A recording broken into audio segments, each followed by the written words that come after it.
All right. Hopefully I sound good. Hopefully I sound good. What's happening, ladies and gentlemen? What's going on? Ryan the Professional. Back again with another stream. What's happening?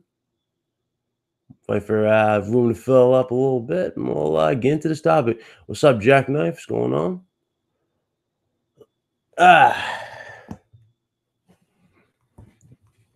What up, Skip? What's going on?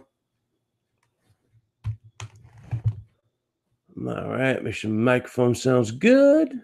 And we good to go. What's up, no one? What's going on, JK? What's going on? Danny, what's up? Scottish.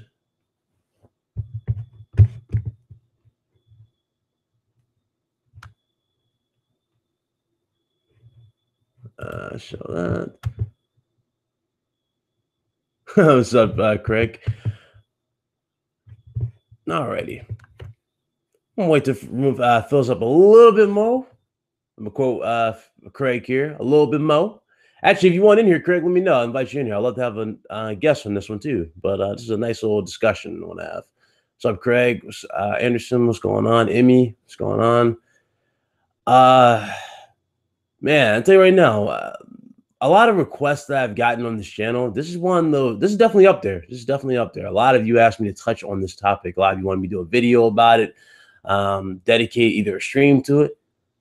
A lot of you wanted me to talk about it. I'm actually shocked by it. So, it's no big deal. I have no problem addressing this. Actually, I remember, if I'm not mistaken, I've actually referred you guys to the Great Exposure.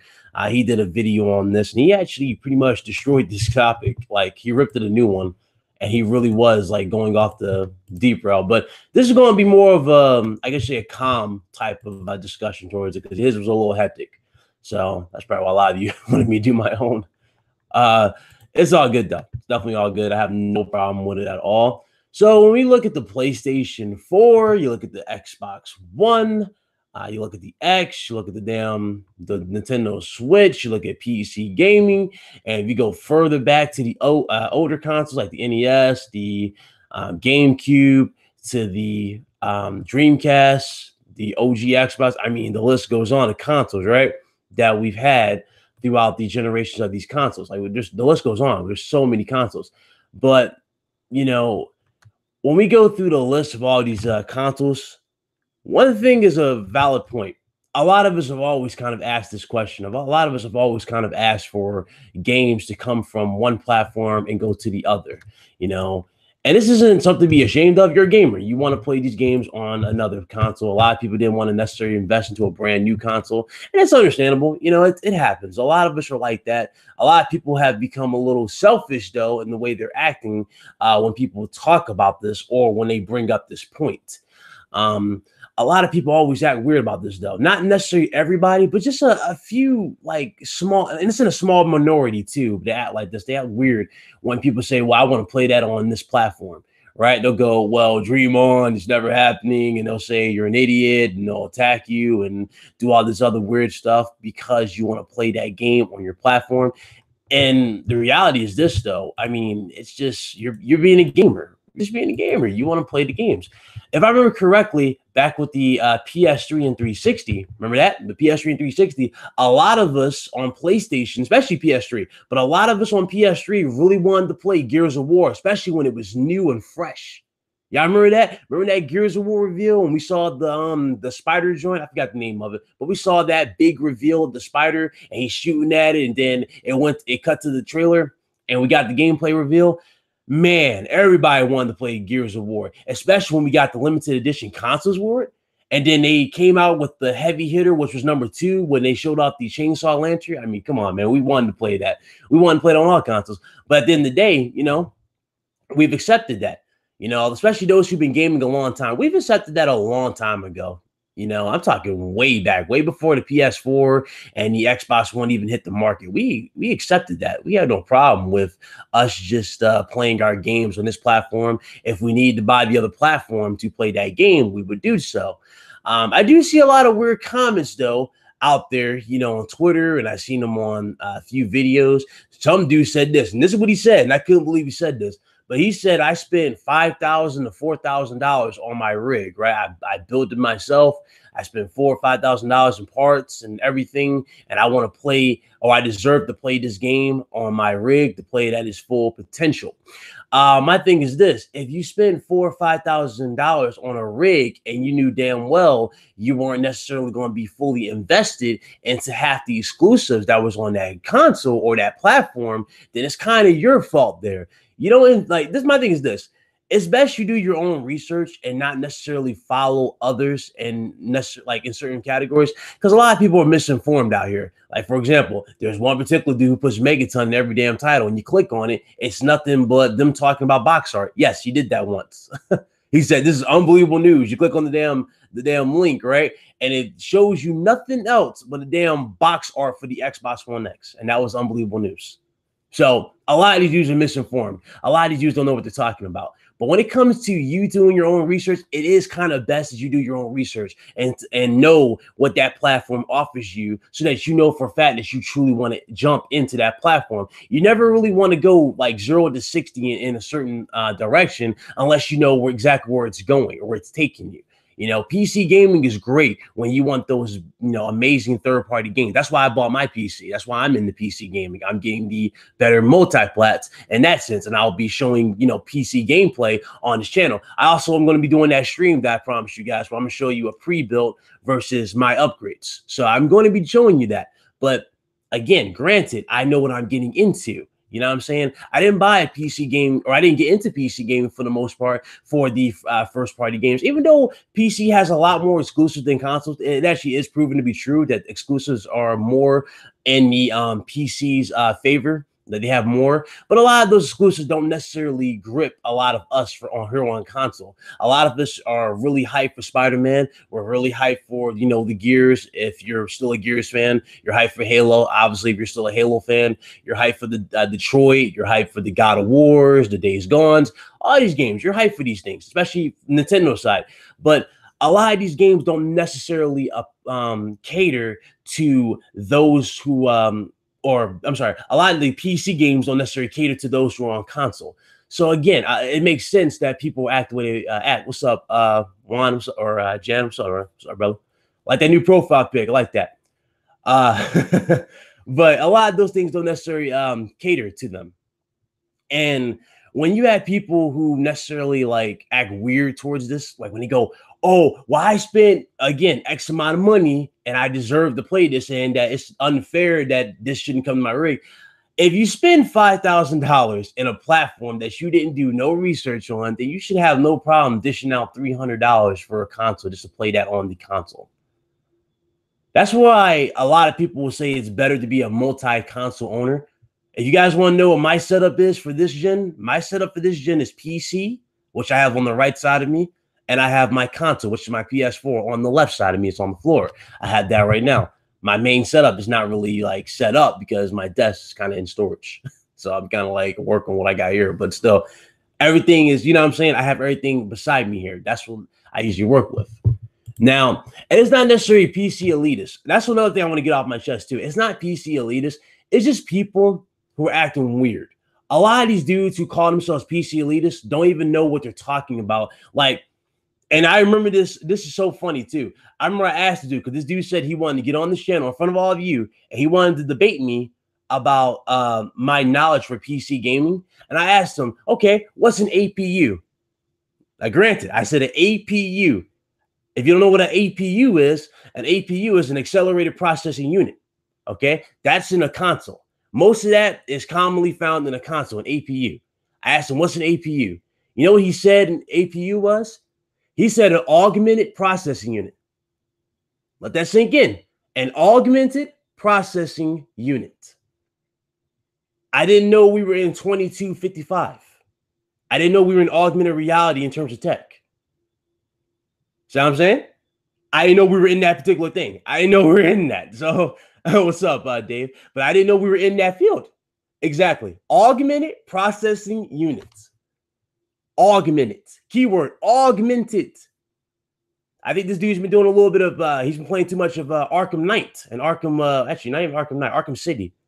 You know, you had the augmented reality training. That's probably what he got that from. But that's where they got that from. That's what he said to me. Augmented processing unit. I'm like, that doesn't make sense. I don't remember ever hearing about something like that. You know, that kind of rubbed me the wrong way completely. I'm like, what's an augmented processing unit? But that's what he said. And the dude swore he knew something about PC gaming. I'm like, okay. I asked him, how do you overclock a CPU? You know what he said, how you overclock a CPU? He said you press the start button on your menu, like literally on your desktop screen, you press the start button and you go to your settings, and then it'll say overclock in your settings. Basically, he went to the clock settings, and that's how you overclock the PC. Let that sink in, people, before I continue. Just let that sink in. He said go to the clock settings on your PC from the start menu. That's the type of people I dealt with on not really Twitter, but it was on YouTube. That's what he said, though. That's what he said to me. Press the start button on the screen and go straight to the clock settings. No, that's not how you overclock a CPU. You go into the BIOS, ladies and gentlemen. You go into the BIOS. But, you know, crazy. Dave & Buster's. Yes, I've heard about that, and it's sad. Dude's hyping up a Dave & Buster's arcade game. You know, I haven't been to an arcade game since I was a kid. I really haven't. Arcades have become so irrelevant. Now, they're still a thing for kids, and they're actually cool to take your kids to nowadays, right? You know, especially if you're a parent and you grew up with you know, if you grew up you know, with arcades, and, you know, you take your kids there and you get them that experience that you did when you was a kid. You know what I'm saying? It's cool. I like that. You know, PCs, or not PCs, but arcades, you know, still bring that old school feeling, right? And I like that. I do like that we still have arcades, but arcades became irrelevant to me back when I was, you know, when I got past my teens, you know, or when I hit my teens, it became irrelevant to me. That's mostly because most of the games that came out, I mean, we were getting them like day one on console most of the time. You know, a lot of these games, if you think about it, were kind of exclusive to these arcades for a limited time. You know, it's how, if I'm not mistaken, House of the Dead was a little hard to find on console. You can only find it at arcades at the time. Somebody quote me if I'm wrong on that, though, but I'm pretty sure they were only exclusive to arcades. You couldn't really find them like on the stores at the time until like a certain amount of years passed. Then you were, certain amount of years passed, like 2-3 years passed. Then you found them on the console. It was weird because I can never find House of the Dead on my console. I can never find that, and I got it on the Xbox, the first Xbox, the House of the Dead, and mine came with the ironically, it came with 3 House of the Dead. I bought House of the Dead 3, and it came with House of the Dead 2, and it came with House of the Dead 1. And ironically, too, it gave me a sneak preview. And yes, this is back when games used to do this, when they used to advertise movies. But I remember very vividly, but when I put that game in and I went over to like the extra tab, there was a movie trailer for House of the Dead. And that movie sucked, but it was a funny movie trailer. It was basically showing this chick doing the Matrix with a shotgun, and she shot the damn zombie. I'm like, come on, man. They went a little overboard with that, but it was cool to have. Yeah, arcades are still cool, though. Arcades are definitely still cool. They're nostalgic. You know what I'm saying? They're nostalgic. I got no problem with arcades. I can go to arcade and chill. What's up, Game Over? But yeah, it was definitely one of those things, just interesting, you know, at the time. Like, things change. But back to the topic. Exclusives. Are they anti-consumer? I know I went off completely left. Are they anti-consumer? Well, let's look at it from a company standpoint. From a company standpoint, you're in a market, right? That's cluttered. You're basically sharing the same audience, and you want to get the majority of that audience, that said audience. We have PC on one side, you have PlayStation on the other, you have Nintendo on the other, and you have Xbox on the opposite. When you have all 4 companies competing for basically the same, you know, crowd, which is us, the consumers, and they're trying to get the most out of us, the consumers, and get the bigger percentage of us, right?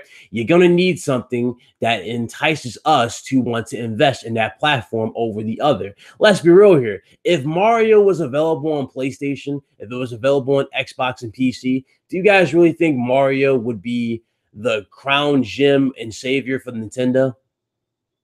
Of course not. Of course not. Nintendo needs Mario. That's their staple. That's their mascot. Like, Nintendo still believes in mascots. Like, back in the day, we didn't, you know what I'm saying? We didn't even back in the day, we had a lot of mascots, but We don't do that no more. Back in the day, we had mascots that promoted our games. I remember back when I was a kid, Crash Bandicoot used to stand outside GameStop and used to trash talk Mario. Like he used to go, yeah, this dude sucks. I can spin. What can Mario do? So I jump on turtles. Like it was funny. But you need that type of thing. And, you know, Mario is their mascot. What's up, Game Over? What's going on? I see you, brother. But yeah. What's up, O-Dog? But, you know, we need those things. We need those exclusives. If you don't have an exclusive game that's available on your platform only, and I know that might sound weird because I'm saying it's exclusive, but you kind of do need them. They add a thing called balance to the equation. When you have exclusives, that helps tip the scales to even out the, and even out the playing field. I said it to you already, correct? You can go ahead and check your invite or your messages. But it evens out the playing field. When you have exclusives, that definitely evens out everything. Because let's be real here. If everything was available on all platforms, let's say God of War came out on PlayStation, Xbox, and PC. Do you really think PlayStation would still be considered the best place to play if all that was available on PC? No. You know what that would do? That would make PC the best place to play, even though it kind of already is when it comes to performance. And keyword, performance. If you guys want performance and you want visuals, then you definitely want to invest in PC if you want those best third-party games. But eventually, you're going to come back to console because consoles have those games that you simply cannot find on a PC, and that's where PC kind of gets leveled out there. PC has the better multiplats, they have the better graphics, and they have the better performance. But at the end of the day, consoles have that, you know, those experiences that are needed to help, you know, even out the playing field. If you don't have the exclusives, you don't really have a true incentive to invest into that console. You need those exclusives. I know a lot of people might look at this and go, well, but I really want to play this on my PC because, you know, I can play, you know, I can put everything to ultra. I can get rid of X amount of things.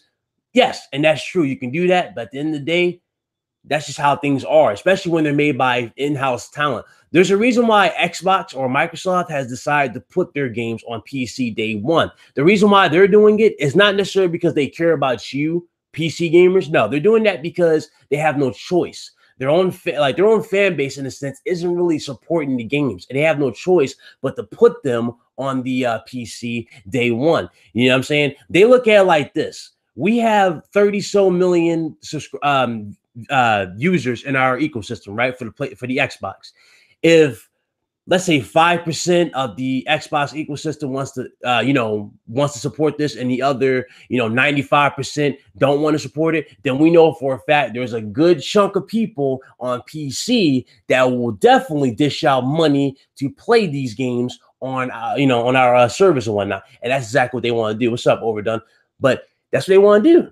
And that's basically what's happening here. And I have no problem. Again, there's nothing wrong with Microsoft putting their games on PC. But if you look at it from a competitor standpoint, it kind of is a problem from a competitor standpoint. From a competitor standpoint, they devalue the actual reason. They actually devalue the console, and they give you less incentive for you to invest in that platform. If all the games are on this platform, and you know for a fact that the X runs this particular game, let's say State of Decay, for example, right? State of Decay runs at 60 frames per second, supposedly. But let's say if it doesn't run at 60 frames per second, let's say it drops to 30 and it has terrible screen tearing, vice versa. When you have those sort of things running like that on the X, and you know for a fact it's on PC and it runs at a lock 120 frames per second, a locked, you know what I'm saying? A lock, no problems. I'm talking ultra settings, ultra textures, no popping, no damn, no crashing. That's where people are going to go. And that's what I'm talking about. You need to have those exclusives. Microsoft devaluing their console doesn't necessarily help the cause. Yeah, it's cool for the gamer because you get more, you have another option to play, but it kind of defeats the purpose of you calling this the world's most powerful console. If this is the world's most powerful console, then you should have those games that truly show off that tag, that world's most powerful console. And that right there is what a lot of people just, are not getting. So that's where Microsoft drops the ball big time there. It's cool. Again, it's cool to have those games on Xbox. But again, I mean, at the end of the day, you still need, you still need your own games. You still need your own incentive. When you devalue your console, you just devalue, you really just destroy yourself in the long run. Devaluing yourself does not help yourself in the long run. Devaluing yourself you know, or, I'm sorry, devaluing yourself doesn't help your cause. It actually just puts you in a bigger stump than when you previously were beforehand. Puts you in a bigger stump. Oh, we got Craig in here. What's up, bro? Hey, what's happening? Thanks for the invite. No problem.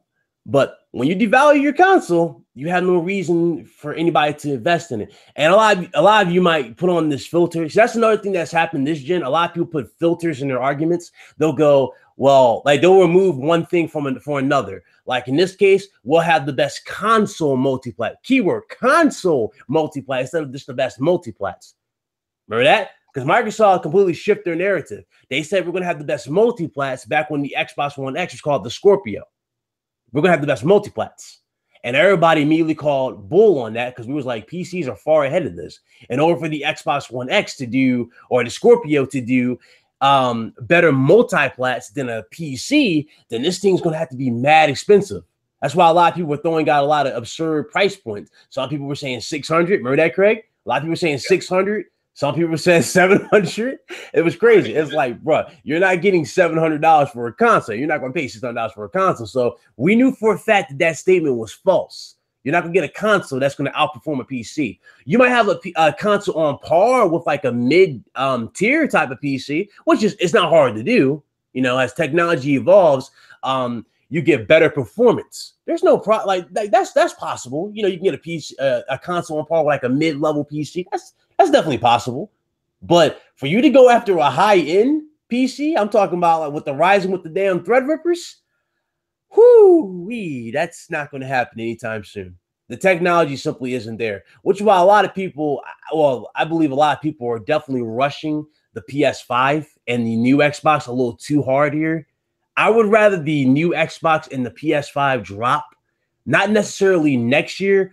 I would say 2020 seems about right. 2020 seems good. That way, the cost is down, it's reasonable, and the console can definitely thrive better. We'll have an even bigger library of games that will get sequels, and the console will be great. I think that would be great for Sony if they can pull that off. You know, that would be a great launch run. But some of you guys want it early because you guys want, I guess, you guys want that jump that you guys think is going to be massive.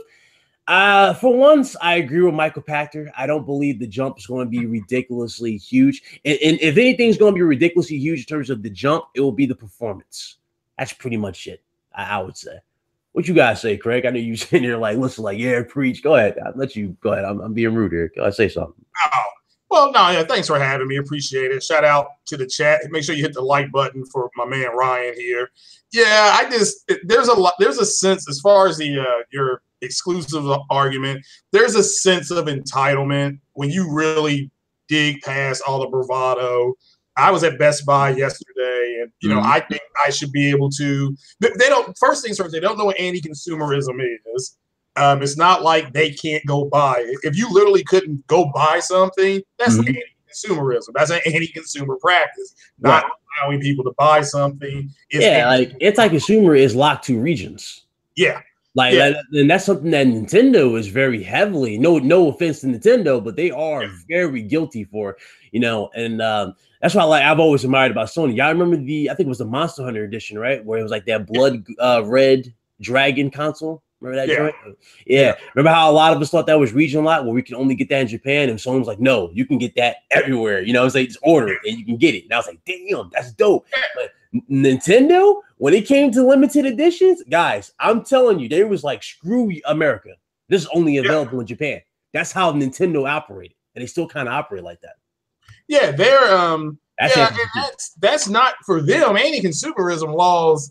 They're looking at international laws. They don't know that, and they dug themselves. They really think that because they bought something, it entitles them to have everything. Look, I heard several people in the Xbox community before the Xbox, the new one came out, the X came out, and this guy literally said, and his D-Batch. He was talking to Dealer Gaming, and he said, quote, the games are going to look and run so much better on the Scorpio that, quote, people will abandon the PlayStation because they're over there because the multiplats look better. So we got to pause right there because he's already wrong. That's not why people bought the PlayStation. So, but that's what they're under the impression of. So, in the games, the multiplat games don't look and run better, and a lot of them actually perform better on the PlayStation, whether it be Titanfall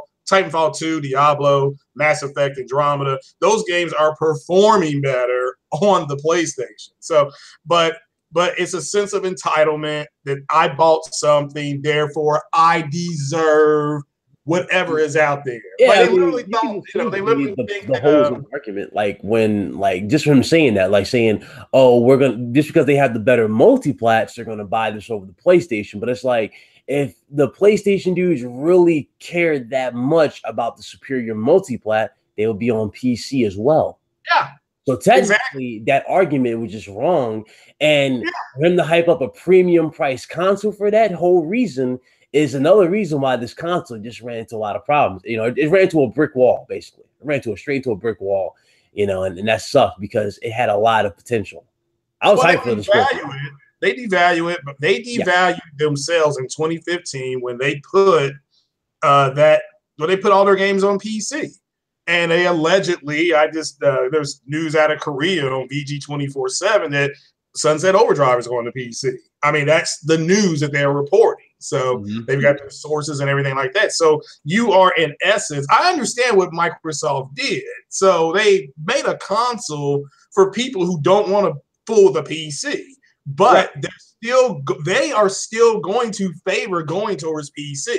They just gave you a little something right here. That Phil Spencer on, I don't know if he was on Bloomberg News, Business News, or was CNBC, when he was like, look, the Xbox is here for a certain group of people, but it's not our goal. And I've always said that the Xbox X is a tight end on your football team. Your goal is to score a touchdown.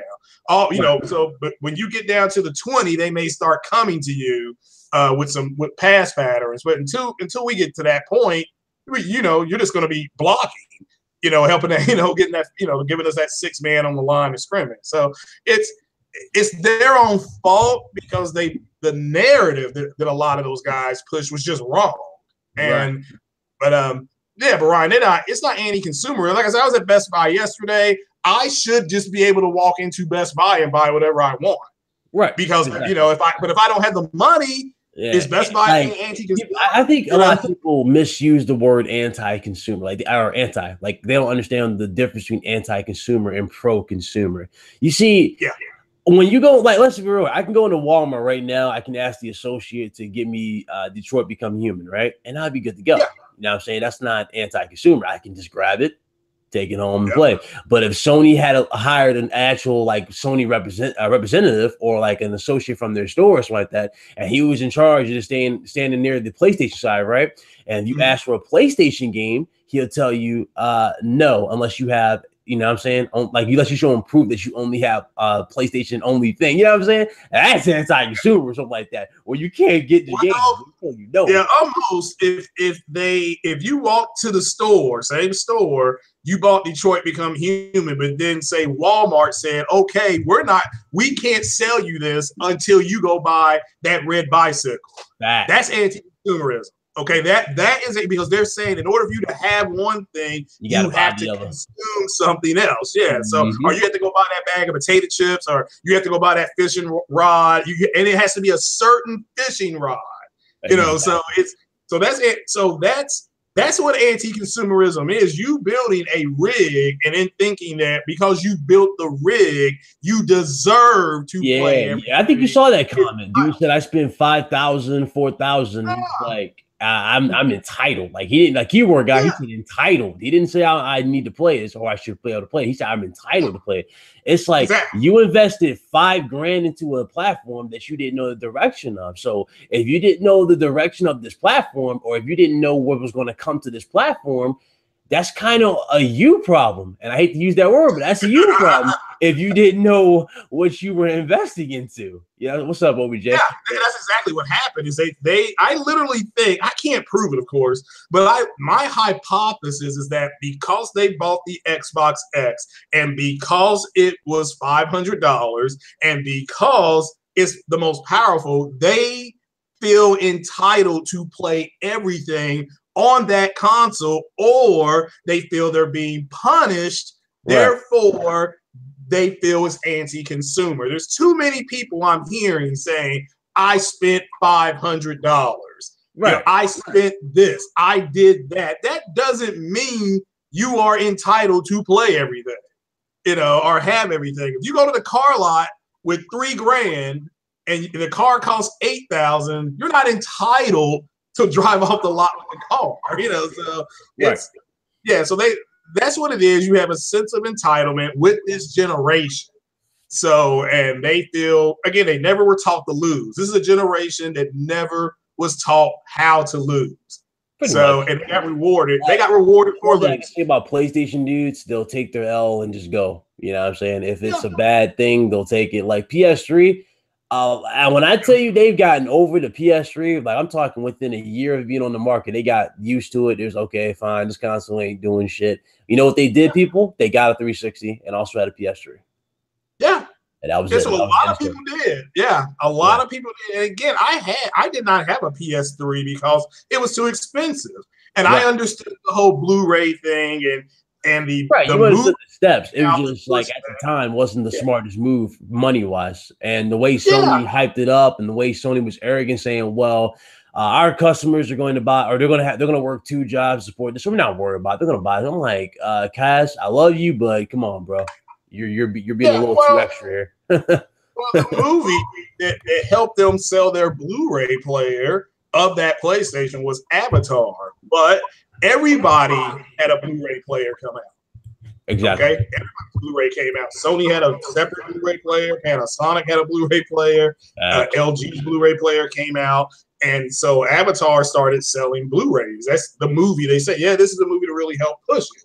So, but no, it's just it was too expensive. It was what $599 at launch or something like that, and you know it was ridiculous. And here was the Xbox 360. Even the Elite was what $399. Yeah. So now is it anti-consumer that Microsoft came out with different iterations of the Xbox, and it felt like a year apart?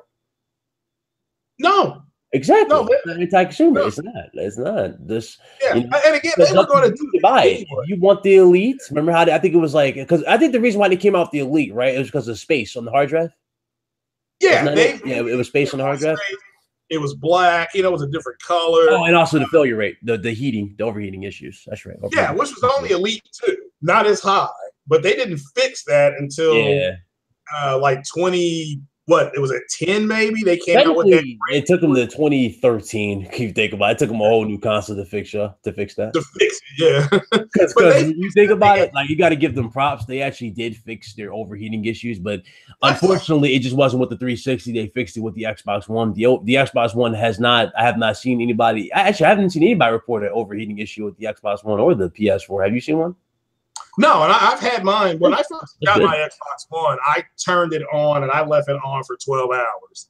This door. But ultimately, I think they fixed the 360 problem towards the end of the 360 life, because I bought one and I actually called Microsoft up to like say, I can't even hear it. That's why when they're like, the Xbox One S doesn't make any noise hardly. I'm like, neither did the 360 at the end of its lifetime. It's like they keep forgetting this stuff, and then people hit them with a brick, and they're like, oh, you know, like, no, this already has happened. They were excited about the vapor cooling. Didn't the Sega machine, the Dreamcast, have the pretty much exact same thing? It probably wasn't as big, So it's like it's a new generation. The new generation don't know this; they weren't familiar with it. That's why a lot of people, when they start rolling their eyes when he said that, you know, they immediately said, "Oh, y'all just hating." It's like, no, it's been done before. It's been done before for quite some time. Improved on it. They may have just like a lot of people nowadays when they say like, and that's why this is why I laugh at this too.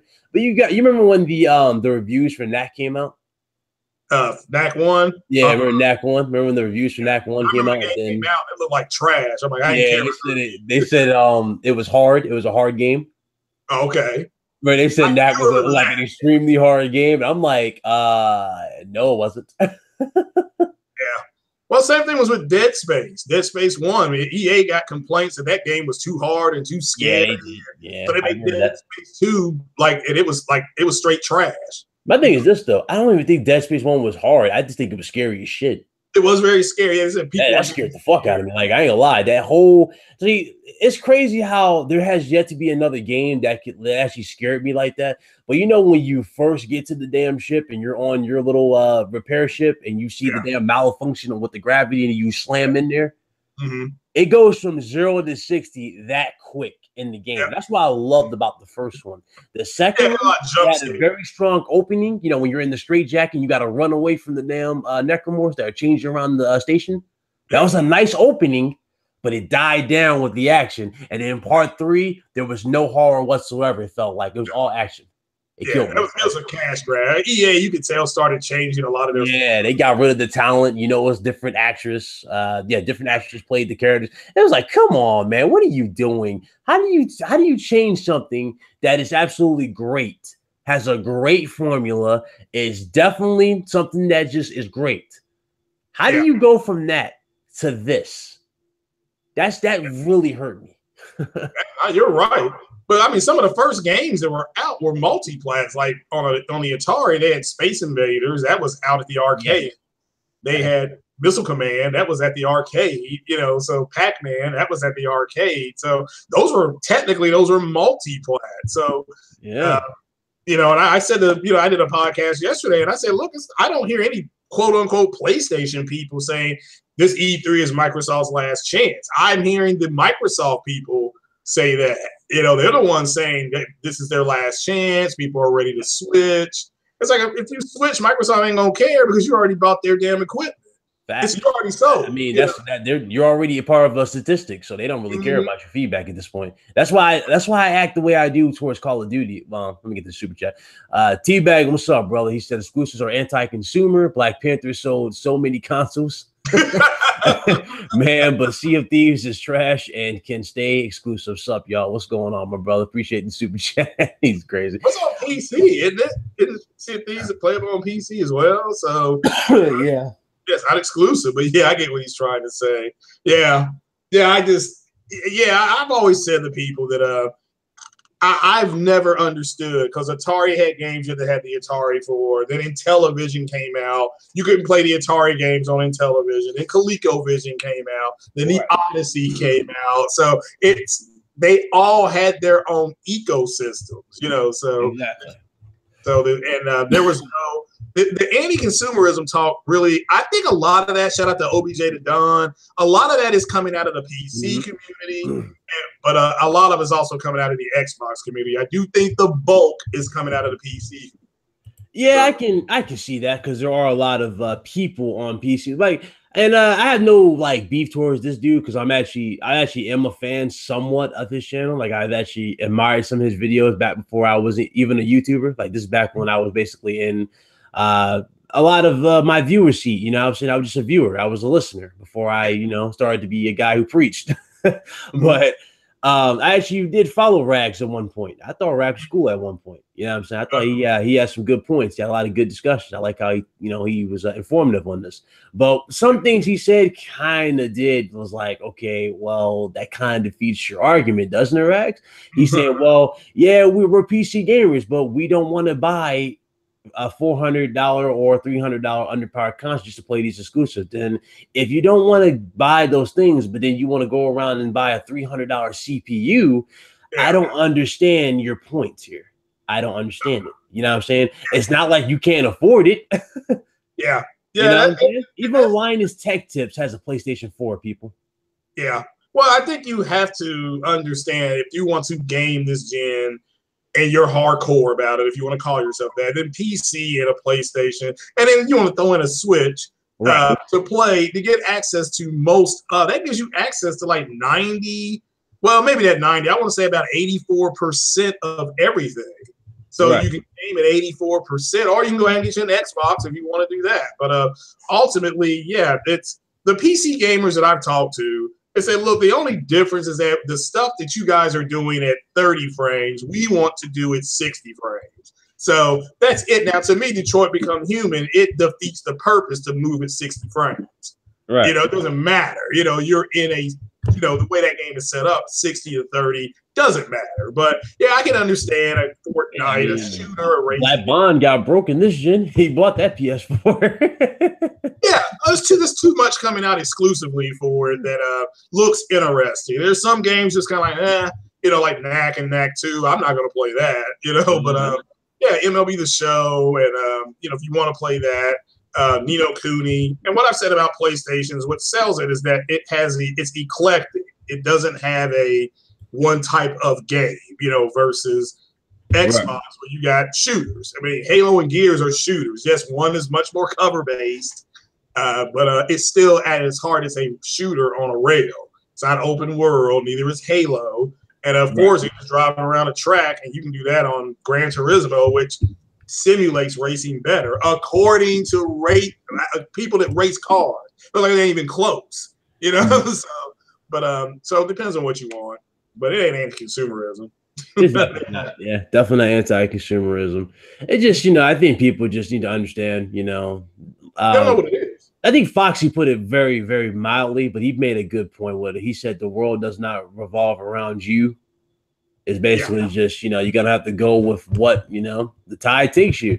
You know, if you like, I didn't wake up one day and decide to be a PC, you know, supporter, guys. I literally, my experience, not only this gen, but just, you know, throughout everything has turned me towards PC, and, you know, and I'm still on PlayStation.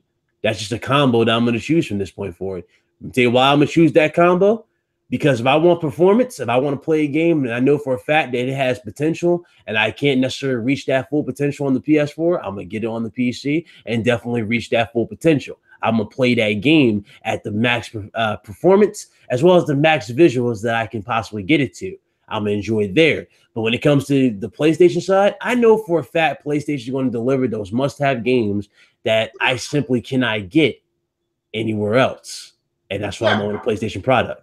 You know what I'm saying? And the same thing can be said about Nintendo. Same thing can be said about Nintendo if I really want to get into Nintendo. But as far as Microsoft is concerned, I want to say the same for Microsoft, but it's like Microsoft has just abandoned that whole mindset and has devalued their console by putting it on other platforms. So they kind of abandoned what they want to do. I mean, Phil Spencer, that interview, shout out to Griffin Gaming. He did a new video, and he actually has some of the interviews that Phil Spencer said. And he said that, you know, he was talking about Minecraft and how you do not need an Xbox to play Minecraft. You have to use Xbox Live, so they're still accessing Minecraft through Xbox Live. That's what they're going for. So the Xbox is there, but you're no longer the priority. I mean, if you think you are, look at Miami Streets. Right. Okay. And somebody made a good point. We were playing H1Z1 yesterday. It said Miami Street, if you really think about how that game is, that new adaptive controller that Microsoft has that works on the PC and on the Xbox, it would probably work great with disabled children and veterans. Yeah, so that joystick or that handle would probably work really good on that type of game. So you can expect to see more stuff like that. It's actually very innovative. I do like it. I do like what they've done. You don't even have to use the little nunchuck thing because they give you a little nunchuck controller just in case you're like, you know, let's say a little disabled on your right side that you can't really move your right side well. They give you a little nunchuck like control for your left hand. You can do that also. So it's really cool how they do it. I would love to see how they can incorporate their main games with it, like their shooters and whatnot with that. Because we saw them play Forza with it, and Forza ran pretty damn smooth with it. I'm not gonna lie. Because I thought the big, you know, black pads on the top were buttons. Yeah. They're kind of buttons, but they're kind of like not. They're like track pads. You can actually hold them off to the side to turn and go right, left, and right. It's actually really cool how they did that. I do like that. That's a nice improvement for a controller and very nice. So I'm glad to see that they thought about somebody else in the long run. Now I know Sick Humor would say, well, we got to give props to everybody else. who do stuff for the handicapped, such as those who put up handicap stickers or handicap parking and everything. And I do agree. But I'm just saying, you know, for Microsoft to do that and incorporate that, that's nice. I do like that. Yeah, and they gave the tech away as far as they're not, because you have people saying, well, you all should, you know, proprietary that. Hey, thanks for showing up, Overdone. Appreciate it. Oh yeah, I forgot Bethesda's stream is going to happen today. Bethesda. Yeah, and I think there's a Fallout, either a remaster of 3 or a remaster of 4, maybe a remaster of 3 and 4. Fallout 4 was disappointing, but let me make this clear: Fallout 3 is a classic. So no matter what they came out with, the Fallout 3, it was going to be trash. They pretty much gave you the exact same game, you know. But yeah, I remember they first incorporated the slow-mo headshot with the head explosion thing. Remember that back in the PS3 gen? Yeah, I played Fallout. Yeah, Fallout 3 is man, that's one of my favorite games I've played. You know, it's just like wow, that was funny because I remember back when we had Attack of the Show and X-Play. Remember those shows? And they used to Attack of the Show was terrible. X-Play was. Attack of the Show was it was only good when a console launched. Yeah. I still remember Kevin Pereira. He never got over the Watchmen thing. I remember he said on Tuesday how excited he was to see Watchmen, how this is the way superheroes should be. And then when that movie came out, he was hiding for like 3 days. He went and he hid. You know, he turtled up because he knew people were coming after his neck. You know, crap. Now Watchmen is I like the lore of Watchmen. I do, but the execution wasn't really there. The only best part about it was basically Rorschach. Yeah, that was. Yeah, Rorschach was the best part. Yeah, there's some good actors, you know, but yeah, you're right. It didn't execute well. But I mean, the majority of people, and what you're seeing now, this is for everybody in the chat. When you listen to the Xbox channels, if you want to again call them pro Xbox channels, those cats are in full panic mode. I mean, they're in full panic. Like, you notice how me and Craig are just laid back, we're relaxed, we're looking forward to E3. There's no pressure on anybody. We're just talking like normal gamers. These dudes, you notice how they're throwing in a lot of what if scenarios at you? Yeah. And it's like, and what if a bunch of friggin' prepositions. How about you wait and just watch this show, and then you can throw your what if scenarios out there? How about that? But right now is not the time to throw out any what if scenarios, especially when you said a lot of things that have made you hold so many L's this generation. Like, stop. Yeah, I mean, the funniest thing to me is the whole roadmap thing. It's kind of like, you know, I got hyped for the Avengers movie when that trailer first came out, like last year. I think that trailer dropped like in November or December. It was something. We didn't see the big reveal. Like we saw I think it ended with Cap blocking the Infinity. Yeah, that was the third trailer. Yeah. So, but they wouldn't like stuff like that because they're showing you a roadmap. Hey, they wouldn't like what Kevin Feige and Marvel did at Hall H years ago, or at the El Capitan Theater, when they laid out their roadmap and showed us we're going to do Captain America Civil War, then we're going to do, you know, Ant-Man, then we're going to do Black Panther. The Xbox community would have went nuts. Why are they showing us a bunch of stuff we can't see? Right? I mean, that's the way they sound, you know. So. Yo, I'm blown away, though. DC broke my heart. They broke my heart, bro. How is it that you let Marvel, who used to be the butt of everybody's jokes back when we were younger, how did you let Marvel outshine you in every damn movie they made? It's easy to look at. Batman makes the most money for DC. Yeah, most comic books, most apparel. So they try to. People who say Batman, or the people that say Superman is better than Batman, I want y'all to notice this real quick. Y'all notice that Man of Steel sold, what was it, like X amount? I forgot how much Man of Steel sold, but it was like, I think 200 million, something like that. Like a little over 200 mil. When you look at that, right, you look at Batman by itself. Batman, especially with the Christian Bale series, averaged over $1 billion each installment. Yeah, those are good movies. I mean, those are real good $1 billion, like each installment. And when it got to his big reveal in Batman v Superman, you notice how nobody talked about Superman for the majority of the movie, especially when you saw it in theaters when Batman v Superman came out. Everybody was like, okay, Batman's the shit. Batman. Well, talking about Superman. Yeah, they centered it around him, and that was their failure. Batman has no powers, Yeah. and he cannot defeat anybody.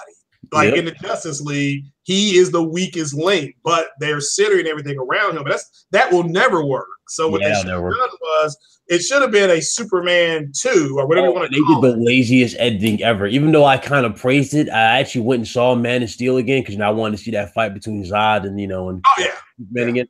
But you know that part when he knocks Zod out the air and he's like slamming him to the building, like he's like going straight down. You know that scene when they edited and they like made it seem like Bruce was watching them going down that was the worst edited scene because it wasn't even like that, not even close in the actual movie, not even close. Yeah, that's true. Yeah, it was more about which I thought was a good scene. That's my favorite scene from Batman v Superman is what would have been like on the ground watching something like that happen. But they messed up. They should have done Man of Steel 2 and just put Batman in there as part of the story. Let Lois get kidnapped because see, everybody knows my version of the damn my version of the story would have been. I think a lot of people were happy for that. I was like, bruh, if you really want to paint Superman as this guy, because remember that first trailer we got for it was so misleading. Remember how they showed Superman in that crazy statue and it said false god on his chest? Yeah. Imagine that was Bizarro. Yeah. Pretending to be Superman, and the real Superman was locked up somewhere, and Lois found out that wasn't Superman, and he was about to kill her, but she got away and told Bruce because she found out Bruce was Batman. Yeah. Mine could have been a war because those two would have fought, and she could have found Superman, and bam, you would have had your superhero fight. You would have Batman, you would have Superman, and they wouldn't even have to throw in Wonder Woman. But they want to throw Wonder Woman, they could have thrown Wonder Woman in. They could have thrown her in. Well, yeah, but they could have just had her. See, mine was that the inside information that Lois was getting should have been coming from Bruce Wayne. The stuff she was getting. That way, when she found out that Lex was doing all this bullshit, then he should have kidnapped her. They took one of Batman's main accolades because remember he was the world's greatest detective. Yeah, which wasn't in that movie. They took that away. Yeah, you're right. But there was no. I forgot about that. You got a good point too, though. Like he didn't even do any detective work. No. Well, the only time we saw him in that shop is when we saw that cool shot of the what was underneath the Batman helm. You know that metal face guard thing. Yeah. Well, now remember he cloned that phone. Underground fight. That was something that he would do.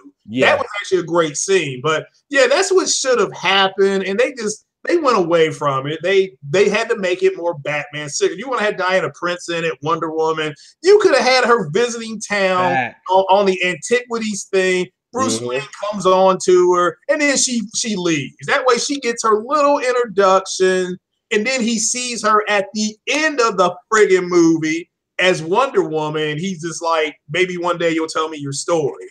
Then we get to see her story. That's all they had to do. That is dumb, So, it is what it is. So it is what it is. So that's true. What's up, Jacob? What's going on, bro? Yeah, definitely. It was a lot crazy. Like the last good scene I saw, Batman wise, when it came to like tech, I think it was with the Christian Bale one where I think it was the Dark Knight. Remember he put the phone in the office and the phone let that echo out and he could find the dude in the house. In the building. That was pretty dope. Yeah, I like that fulcrum thing they use. You actually get to use that on Metal Gear 5. Oh, yeah. Batman did to get out of, was it China, wherever they were? Yeah, he was in Japan. The dude fled the country to escape being, deported to the U.S. Something like that. So he had to get him out there. They got him back from there to brought him to the U.S. Man, rest in peace to Heath Ledger, man. Rest in peace. Rest in peace. Yeah, that was a great Joker. Yeah, because there was a lot of potential with just him alone, especially with a sequel. I can only imagine him, and if they actually were able to go forth with their 4 plans. Because remember, people, there was going to be 4 movies. There's going to be 4, not 3, 4. The third villain was going to be the Riddler, and that was going to be played by Johnny Depp. Mm-hmm. Yeah, Johnny Depp was going to be on board with that one. Yeah, he had signed and everything. He was ready. Yeah, I was definitely premieres, So yeah, he's a Kentucky guy, Johnny Depp. So, but no, back to what you were saying about the game. It's unfortunate that they are where they are, but they're in full panic mode because they are realizing that they are no longer the fulcrum point for what Xbox is doing, what Microsoft wants to do. You know, they're no longer the focal point, and so now they're in panic mode. Damn, so fucking Almighty don't like this dude. He timed him out for life. You see that 300 dad. Damn, he. What's up, Lincoln Clay? Damn, bro, that's overkill. But yeah, definitely, man, definitely. I will say, Gadot, she definitely grew on me. That's a nice addition to Wonder Woman, so I'll definitely accept her. Yeah, she grew on me. Yeah, she grew on me. Even though she'll always be, I think it was Giselle from Fast and Furious. Yeah, she'll always be Giselle. Yeah, so, she's not a great actress, but she pulled that off. It's kind of like what you call it playing Drax the Destroyer. He's not a great actor, but it's kind of like. You notice that Jenny from Forrest Gump though was in Wonder Woman. Did you notice that? I did not notice that. No, you didn't know Jenny from Forrest Gump. You know, played his wife, not the older wife. Obviously, she was in there. She played her mother. Okay. Yeah, that was Jenny. That was Jenny from Forrest Gump. Right. And I was like, damn, she's still good to this day. So yeah, they definitely got a lot to go with Wonder Woman. It's good to see they got something to work with. Wonder Woman, Aquaman, I got no faith in. I just don't care for her. Cyborg, I really don't care for. Flash, I cared, and then I didn't care after the movie. I cared at first because he seemed really cool how they did that, but the overuse of lightning. And the overuse of just the silly jokes. It's like, is he the Flash or is he Deadpool? Yeah, and I just thought because they already had Barry Allen on the TV show that they should have used Wally West. I thought that just instead of Cyborg. Cyborg was kind of wedged in there to give them more diversity, but if you're Flash, it's just been Wally West. Yeah, he was half-assed wedged in there too. He was half-assed. That was terrible. Yeah, Ezra Miller. Yeah, and I like the electrical effect, because it gave you a sense of what it was like to be within the Speed Force, but the joking and all that kind of stuff, none of that landed. I don't know. It kind of was overdone with me. Maybe because I'm so used to the X-Men style that they did it. Mm-hmm. X-Men, they did it where like everything was just basically still. Yeah, he's like took his time and he started walking around. It seemed like he was just walking, doing nothing. That's how I thought they should have did Flash. I thought it was dope how they did that. Or Quicksilver from the Marvel Cinematic Universe. Like I like how they did Marvel, so I like how they did that. So. Yeah, that makes sense. It gave you the sense that he's just moving faster than anything else. So it's just with Flash, he was creating a gravity well, and he was actually supposed to be distorting space time. So that's what Zack Snyder was trying to give everybody. I'm like, all right, the effect was good, but I just thought they should have went with Wally West in that role. Some comedy, but then they would not have had to force feed a Cyborg. At least not this movie. I mean, wait till the next movie. Right. I will say, OBJ, you need to tagline that damn word, man, because everybody that's just pegged in everybody's mind now. That word trash. Oh yeah, that's trash. That's what he basically say. He said Cyborg is trash. It wasn't that movie, what a movie was trash. He said Iron Man 2 and 3 sucked. Yeah, I'll give you that. Best part of Iron Man 2 was the introduction of Scarlett Johansson. After that, it was then. Even Whiplash sucked. I'm sorry. I couldn't. That new suit he had at the end didn't save his character for me. It was like, what the fuck? It was over before you blinked your eyes. Yeah.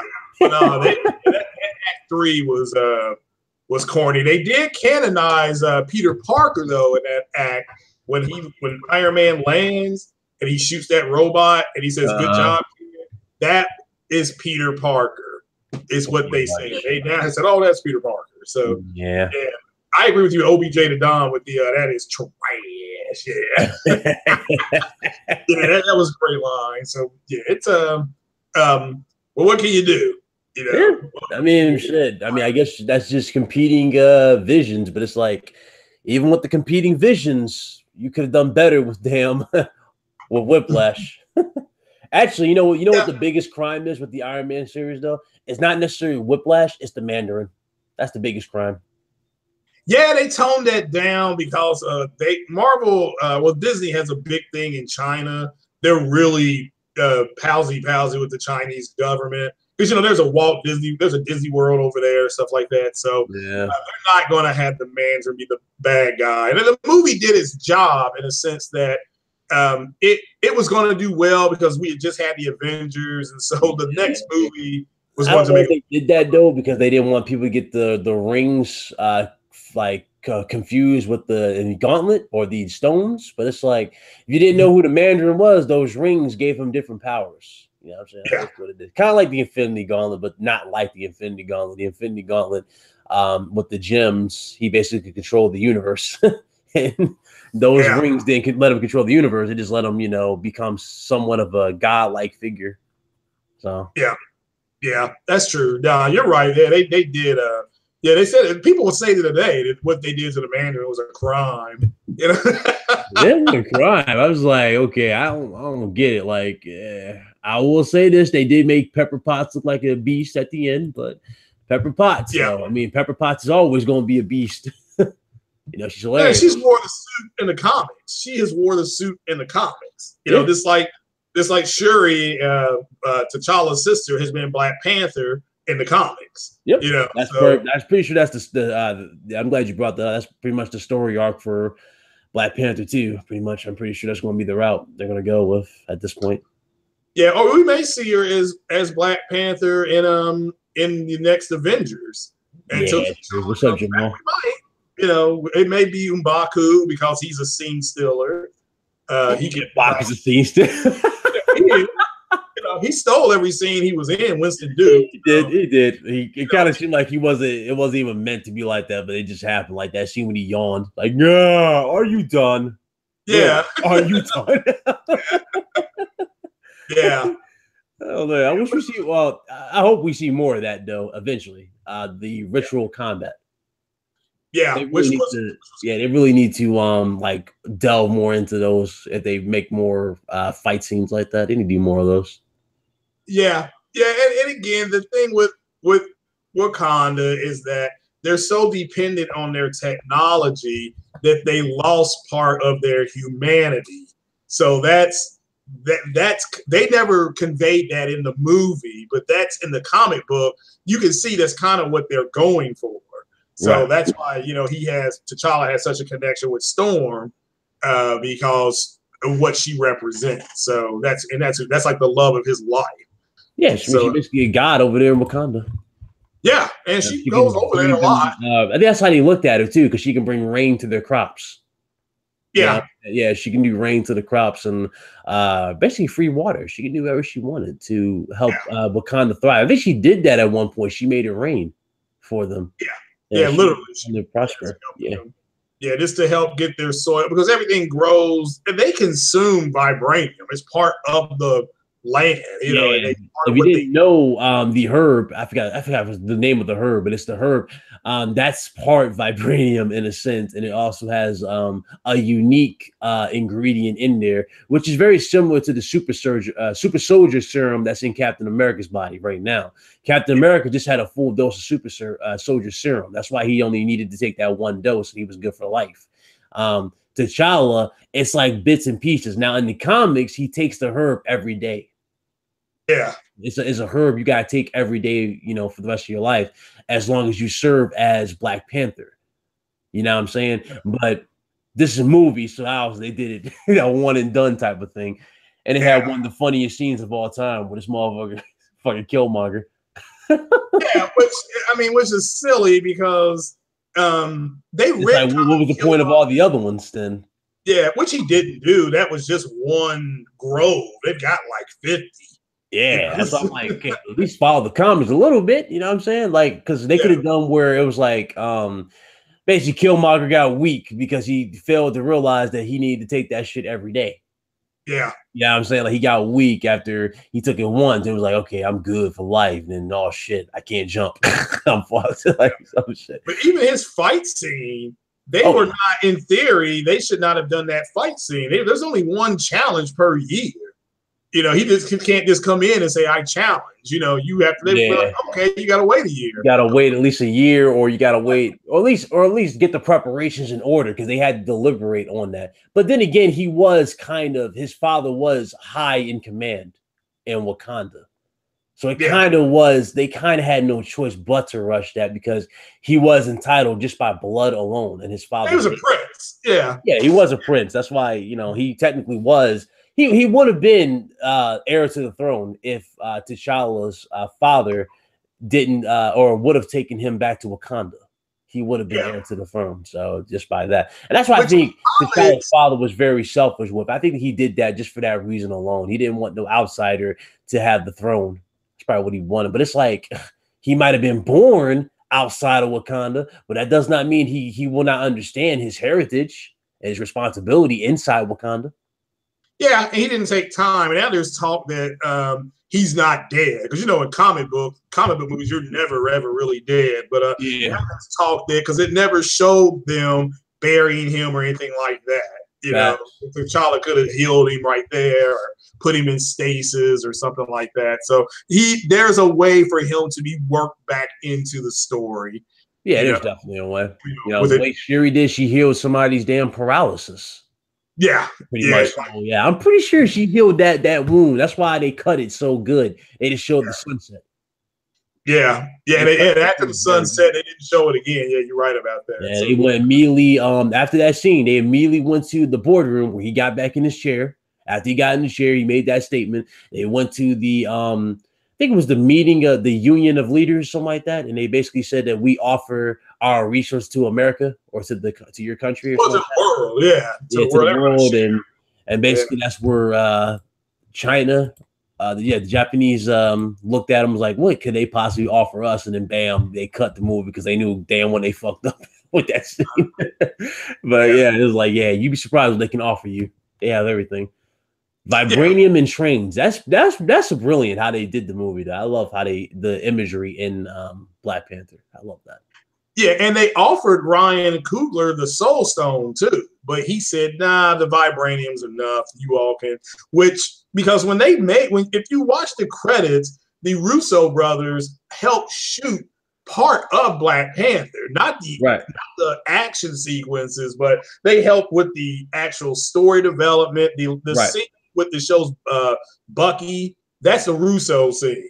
You know, they did that scene. They're like, okay, can we put this scene in there? Blah, blah, blah. And I think a lot of people were, I think they changed a certain thing too. Remember how I said a certain thing involving the Soul Stone with the soil in the middle of the herb that allows them to get the ability to see their ancestors and their loved ones again? They kind of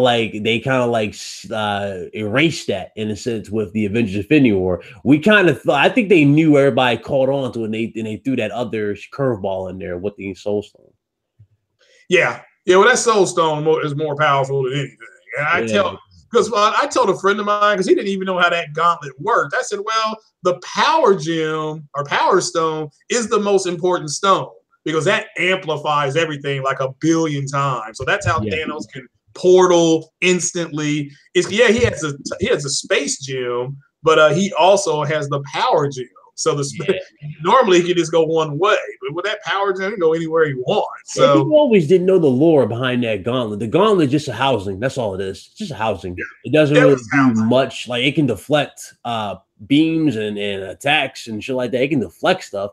But that's pretty much it. If it doesn't have the stones that are meant for the engravements on the gauntlet, it doesn't really serve you no purpose. Yeah. So that Soul Gem. I was wondering how they were going to do that in the Infinity War, and I'm like, man, that's brutal. How they had to do that. So, but yeah, I thoroughly enjoyed it. That movie made a shit ton of money. It's at 1.9 billion. Right. So I don't know if it's going to catch Star Wars: The Force Awakens or not, but it's right there. And the movie comes out in like another month and a half. Yeah, it'll be up there. Soon as because you've got to count the fact that as soon as it hits the damn DVDs, pretty much everybody's getting that. That's the end of its run. It doesn't count towards the movie sale. That's a doesn't. That's a different. Yeah, they only get like they get like $6 or something like that off a DVD. Well, it's going to sell. You're right. It will sell. So, but I think it comes out the same week as Ant-Man and the Wasp does. I think it's like like, you know, so yeah, it's not gonna lie. That first trailer for Ant-Man and the Wasp didn't excite me, but the second one definitely did have me looking like, okay, I might look at this. Yeah, they got a new one out now. Their final trailer just came out, I think Saturday. Oh, final trailer. Yeah, it was pretty good one. It was a little bit longer. They go into it's everything you've seen, just with a little bit more context. It gives you kind because people are wondering about the timeline and stuff like that when it happens, and you get more of a timeline on when it's happening. So, which is what people wanted to know. It's kind of like, is this happening after or before? You know, so right, kind of happening the same time that Spider-Man: Homecoming's happening. It's in that same timeline. So, to that. So, but yeah, all will be good. Hopefully, I'll be going to see that. I tell people if I'm not dead or in jail, I'll be going to see it. So, yeah, you might for that one. It looks good though. Looks good. I want to see Michelle Pfeiffer, see if she actually can still pull off the superhero, which she can. I'm sure she can. Yeah. Now, somebody in the chat said, "How is Microsoft anti-consumer?" I'm like, well, technically they're not. They had anti-consumer practices at the establishment of their company. Well, technically, I didn't say they were anti-consumer at all, though. I didn't say anything about Microsoft being anti-consumer. I said Microsoft was silly to release their games on a different platform because it devalues the platform. Yeah, and Sony is not anti-consumer because they don't offer backwards compatibility. Because it's anti-consumer if they put on the PlayStation 4 box has backwards compatibility. And then, you know, that's fraud. They're committing fraud, which is part of this is anti-consumerism. And you buy it like, oh, I'm going to play this PS3 game. Oh, well, this will not operate or whatever it is saying. So again, I just think people don't know what anti-consumerism is. And yeah, they don't. It's more like entitlement. A lot of people just, they confuse anti-consumer with entitlement. That's all. Yeah. They just feel like they're entitled to play certain stuff. My thing is this again, if you got to do your own research and know what that platform offers you before you go and just spend crazy amount of dollars into those platforms. So yeah, because I knew what the Xbox One X, when I got it, I knew what I was getting.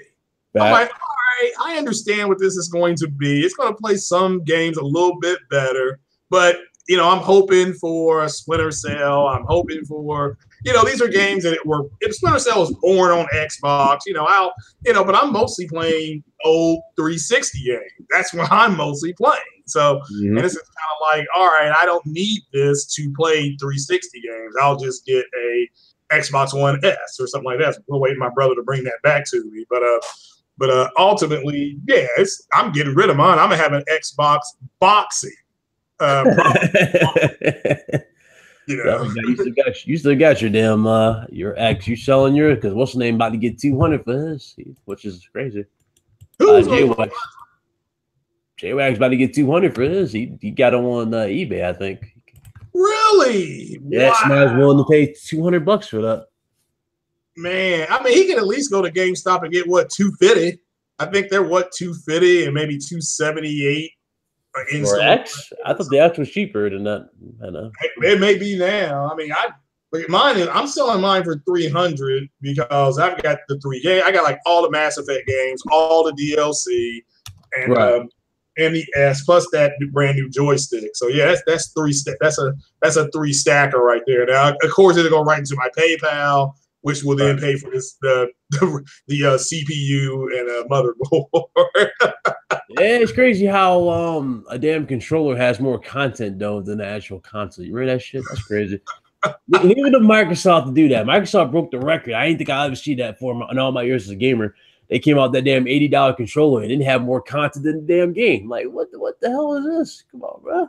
Yeah. Well, I mean, what I liked about their controller is that they had that design lab and you can make your own.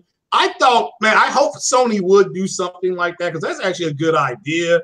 But they're just, that way I can just go and create my own and order it and have them ship it to me. That actually is a good idea. Yeah, he'll make a new series on his channel. He'll call it Controller Mondays or something like that. You get so yeah. But I actually like that aspect of. I mean, if you want a custom controller, go to Controller Chaos. Yeah, that's true too. But it's not. It won't have the X on it. Like my controller. You can get it custom made like that if you want the X on it. You can just get it. You know, just make sure you ask for them not to include that those mods, and the price would be like $80, $90. Oh, that's not bad. Yeah. I don't know why they're so damn expensive, but the reason why they're so expensive because they got them damn mods in them, you know, that do that rapid fire and drop shot, and you know. Yeah, that's true. OBJ said he's anti-trash.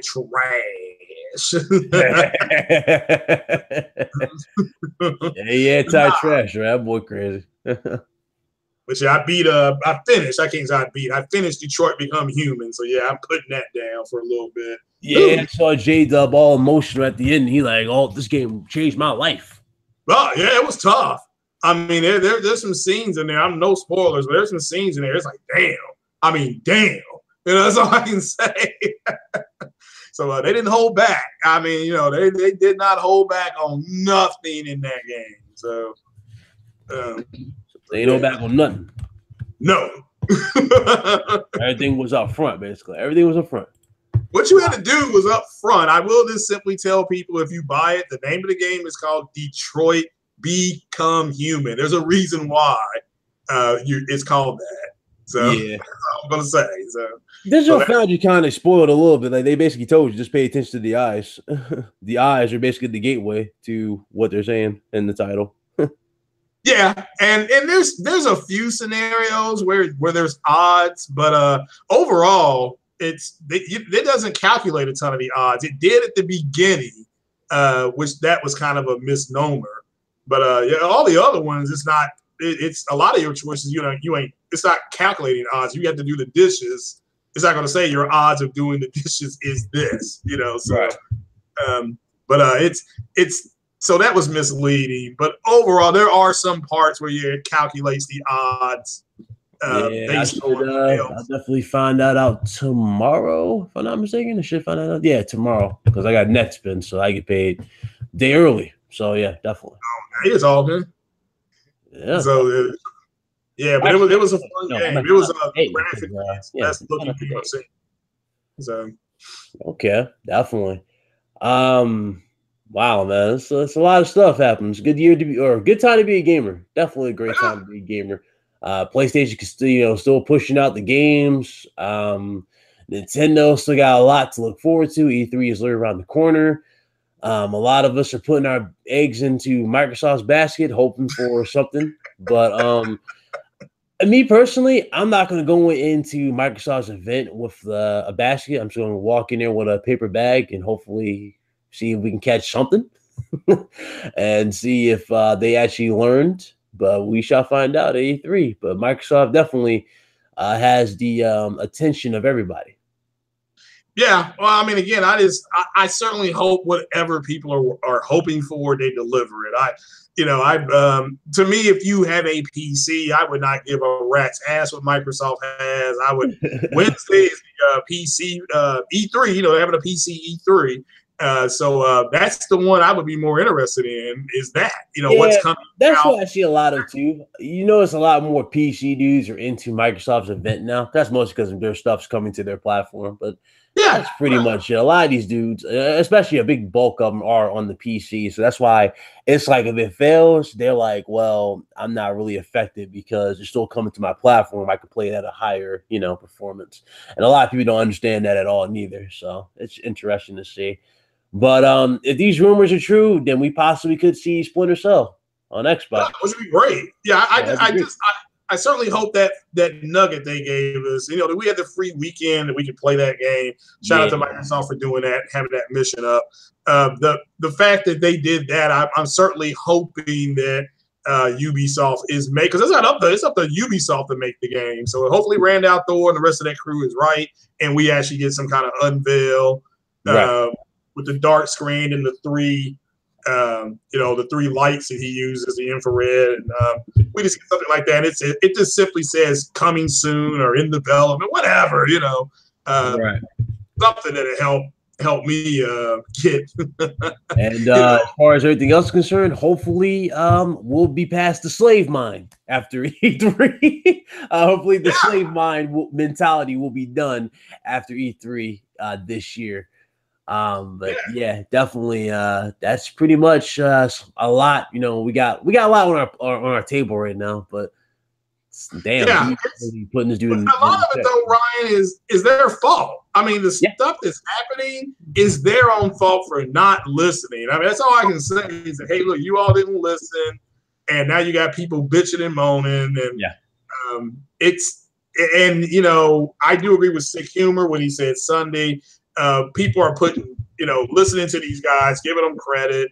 And this is kind of like, yeah, that's a good point. Just eventually you have to stop listening to the guy at the, you know, you're going to listen to the guy at the corner shouting fire. There's no fire. So it's just, you know, you just shrug your shoulders and move on. Holy I just noticed we're 1 sub away from 3,000. Oh, all right. Yeah. Go ahead and get your subs out there, man. Oh, well, thank you guys, those who subbed from the stream. Appreciate you. But yeah, it's E3's around the corner, so you know I'm just going to go in it with very low expectations. That's just the best way to go into it right now. I got no choice. That's what they've you know put me to right now. I have no choice but to go in with low expectations. So hopefully there's a diamond in the rough. I guess you can say it's a diamond in the rough, and the event is good. So yeah, I'm definitely looking forward to it. Yeah, I'm sure. But yeah, definitely. I don't know about you, but I am definitely looking forward to it. Yeah. And holy shit, somebody subbed out of left field. We reached 3,000 subscribers here on this channel. Yeah, and I don't know. I have to look to see if I'm off that because Microsoft is what Sunday is on Sunday. I don't know if I looked at my my work schedule too. I asked for the 11th and the 10th off because I think that's Sony's and Microsoft's is the 11th and the 10th or the 11th and the 12th or something like that. One of those days, or both of those days. And yeah, it's definitely interesting because I'm trying to get that day off for the stream. I'm going to stream the event for everybody and see where we go from there. See how they've done it, you know. But it's crazy. If I'm off now, I know a lot of people are going to live stream it. Yeah, I'm off today too, so I'm just going to relax. You know what I'm saying? Beat God of War. God of War is done. I saw the secret ending, which was amazing. That's an amazing setup. I'm not going to lie.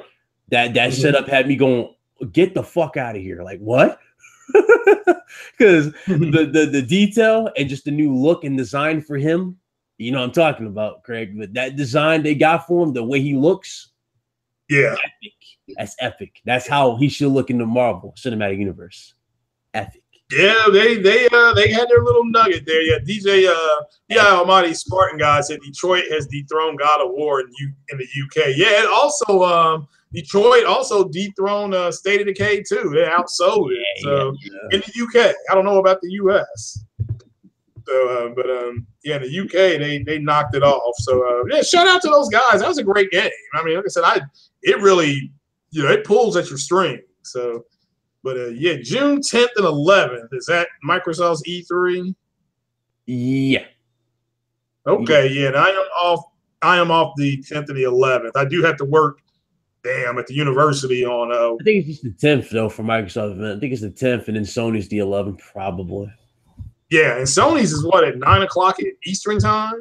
So 9 o'clock p.m. or a.m. I think it's 9 Eastern time, but I could be wrong because that's 6. In the morning or is it in the morning or?